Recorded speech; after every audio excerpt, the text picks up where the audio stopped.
வணக்கம் நண்பர்களே. அடுக்குமல்லியில் இந்த ரோஜா மல்லி வந்து 10 அடுக்கு மல்லி ரொம்ப வாசனையாக ரொம்ப அழகாக இருக்கும். அதே மாதிரி லேட்டஸ்ட்டாக இப்போ நியூவாக ஒரு வெரைட்டி வந்திருக்குது. 5 அடுக்கு மல்லி, பூனே 5 அடுக்கு மல்லி அப்படின்னு சொல்கிறாங்க. நானும் ஒரு ஆன்லைன் நர்சரியில் பார்த்து தான் வாங்கினேன். இந்த காமிக்கிறேன் பார்த்தீங்களா, இதான் மொட்டுக்களே வந்து நல்ல பெருசாக ஒரு கூம்பு ஷேப்பில் இருக்குது. இலைகளுமே மற்ற இலைகளை விட இந்த இலைகள் வந்து ஒரு மாதிரி பட்டையாக நரம்புலாம் தெரிகிற மாதிரி இருக்குது. பூ வந்து பார்த்திங்கன்னா நல்ல வாசனையாக இருக்குது.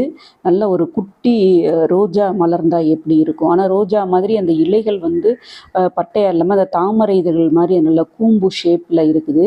4 மொட்டு அட் அ டைமில் வந்தது. 2 இது வந்து நல்லா விரிஞ்சு இருந்தது. மறுநாள் காலையில் பார்த்திங்கன்னா அன்லக்கிலி ஒரு மொட்டு வந்து அப்படி கீழே விழுந்துருச்சு. ஒரு பூ வந்து ஆனால் ஒரு மாதிரி ஃபேடாக இருந்த மாதிரி இருக்குது. அந்த பூ தான் இப்போ உங்களுக்கு காமிக்கிறேன்.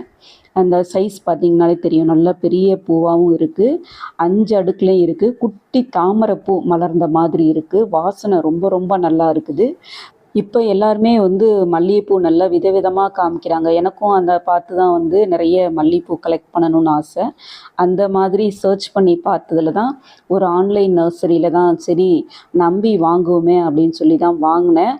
ஆனால் அவங்களும் ஏமாற்றாமல் கொடுத்துட்டாங்க. 350 ருபீஸ்னு வாங்கினேன். யாருக்காவது நம்பர் வேணும்னா சொல்லுங்கள், சொல்கிறேன். நன்றி.